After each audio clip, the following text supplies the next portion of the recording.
In the game of learners innovation projects, I just want us to briefly look at what is innovation. So some of the key things that we will look at is innovation is about creating with technology. Remember, we opened it out for you that you can create something in agriculture, in mathematics, in English, in literature, in arts. You don't have to tie yourself to purely technology. It's actually, technology is just helping you. So creating with technology, that is the innovation. And then blending of STEM subjects. You can blend science, technology, engineering, mathematics. You blend those subjects and then you come up with something. So innovation is not ideally just coding. Coding is just a part of it. So I hope we are still together. And then it's the study of problems and solving them. So you identify a problem. We will take your learners through that at the same time when we meet with them, probably tomorrow in the evening and on Thursday in the evening. So you take them through studying the problems that they're facing in their community, in their school, within their classroom, or in their environment. Once you're done with studying those problems, then you come up with a solution. So that is the aspect of innovation that we will be looking at. So innovation is contributing real-time data to farmers. That is just a continuation of the definition. You can contribute real-time data to farmers. That is when you want to blend with agriculture, changing the way we do business. If you want to blend it with business, with technology, you can change the way we do business, removing language barriers in communication. That is ideally in literature and even in communication. So that is the whole aspect of innovation. You're not tied to just coding. I know most of you have been asking that, is it just coding? No, you just create it with technology. Technology helps you achieve what you want to achieve. And we have tech innovation builds on computer literacy. Computer literacy, I know now, is familiar with most of us. That is the ability to use computers and computer applications for work, life, and play. We also have educational technology literacy, computer literacy applied to the pursuit of learning, and then digital citizenship. So this is the ability to use computers and other modern technology appropriately and responsibility. We've just handled the first aspect, that is remaining responsible online. We have more aspects that we will continue to handle in the aspects of use of computers and modern technology appropriately and even responsibly. Online responsibility is very important, especially if you're going to introduce our young people in the online space. Not everyone on the online space is friendly. Some comments might be mean, but we have to ensure that they are responsible online. They're not on the verge of coming up with those mean comments or even taking advantage of others online. So when you hear the term coding, what do you think of? We interacted with these when we were starting Hour of Code with your students in your schools, for those that we managed to visit their schools. What do you think of when you hear the term coding? Maybe I can get a response from someone so that we are not that entirely quiet. What do you think of coding?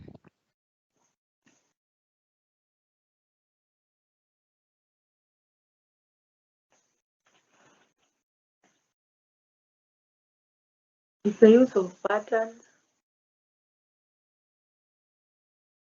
shapes to communicate. Patterns, shape to communicate. You can use the shape, pattern, words. Okay, but thank you. To bring out a picture of what you are really doing. Okay, thank you so much for that response. Any other response when you hear the term coding? What do you think of?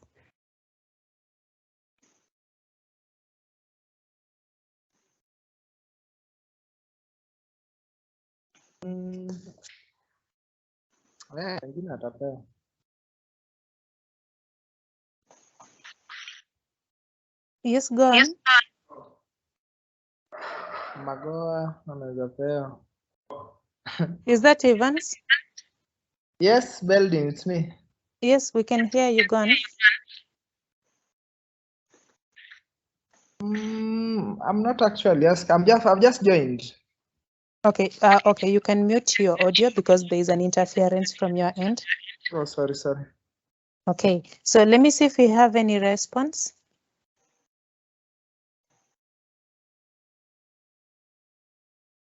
Okay, so let's move in, see what coding is all about. So, okay, sorry. Okay, so coding could be this, the first image that is typing something on your computer. Often it's this. You see two people working together facing a computer doing something, and it may be this. That is a group of people having fun, which is not actually the kind of definition that we are used to. Coding is about problem solving. Just like I said that the moment there's a problem that you're facing in your community, in your school, then you help them come up with solutions. It's about creativity. You bringing up those subjects together and then you're able to come up with a solution needs creativity. That is why we emphasize the aspect of collaboration. You ensure that the students work together. We will be able to tell you how many projects you can come up with and ensure that you group them so that they come up they come up together and then they are able to work together and to come up with solutions on the same. So whatever young people's interests, computer science and coding can help bring them to life. So you need to have that in mind and emphasize that to your learners. Anything technology can help you bring them to life, and we will always be there to support. So you should not fear. Kindly just mute all your audios. There's some interference from the background. Someone has their audio on.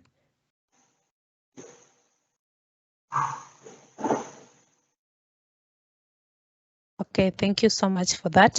So I have another question again. Now, when you hear the term coding, what do you think of? We've gone through what coding could be, what it is all about. So when you hear the term coding now, what do you think of? Let me hear your responses once again.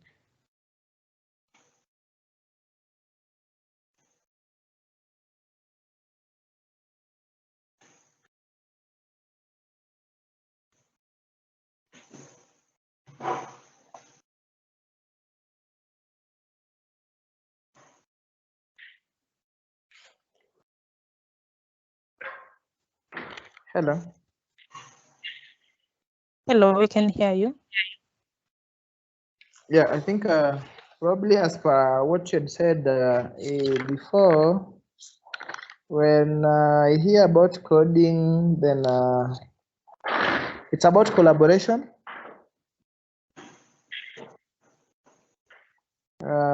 People coming together and getting solutions towards a particular problem. And this incorporates the use of technology. Okay, thank you. Thank you so much for that elaborate response. So we'll just carry on.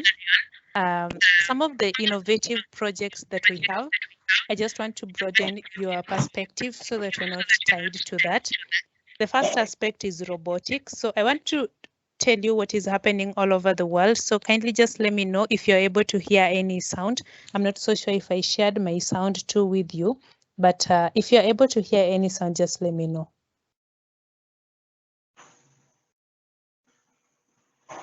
Are you able to hear any sound? Sure. Yes. Yes. Okay. Okay, so I'll just play this video. You see what is happening all over the world, and then we are able to see how we can support our learners to start coming up with the robotics projects from any idea that they have, what they can come up with. They don't necessarily need to create a human, but they can start from making someone do something or even making something do something. That is the whole aspect, giving commands. That is AI, artificial intelligence. So we'll be able to see how we can support our learners to do the same.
Okay, so that is an example of robotics, what is happening. I know most of you are aware that the world is moving so fast technologically, and once you're still thinking of, hey, we need to create this, the other parts of the world have already created it. So it's important that we allow our learners also to move with this pace and come up with these projects. On the second part, let me just see if I can get the next part. The driverless truck. In the driverless truck, now this is the implementation of Internet of Things. So let's just see how it goes, how it works, and then we can be able to see where we can start from. You don't have to start from a whole truck, but you can start from somewhere. So let me just see if I'm able to play the same.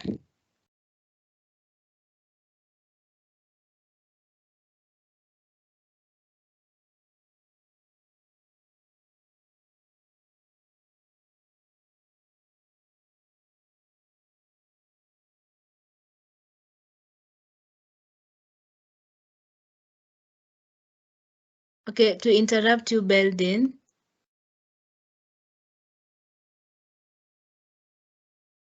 Yes, Faith. There is no sound at the moment. Okay, let me see what I'm able to do on the same. Okay. Are you able to hear anything? Not yet.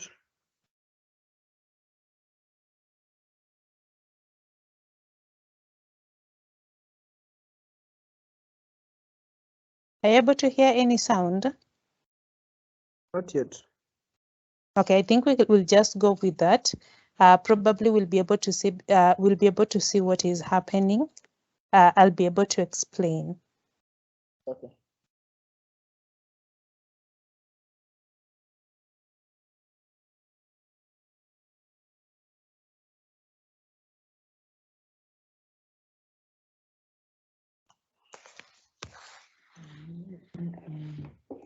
This is an autonomous car. You'll just see what is happening. We don't have any, the driver is relaxing at the back. Kindly mute your audios. There's an interference, I think, from Evans.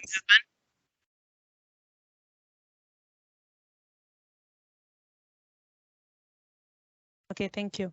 So what happens, you see the driver is able to relax while the truck is being driven, and then it's able to detect the right lane, even make a turn.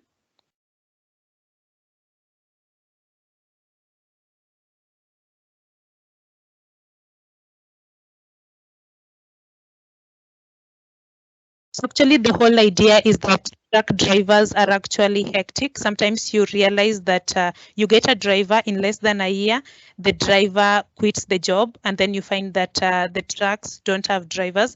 And then there's a lot of crashing of trucks because sometimes someone is so fatigued, so tired, and they tend not to focus on the road. So there's need for having autonomous cars, which can be able to detect the lines on the road, the turns, the emergency vehicles, and they're able to prevent these accidents that we get on the roads.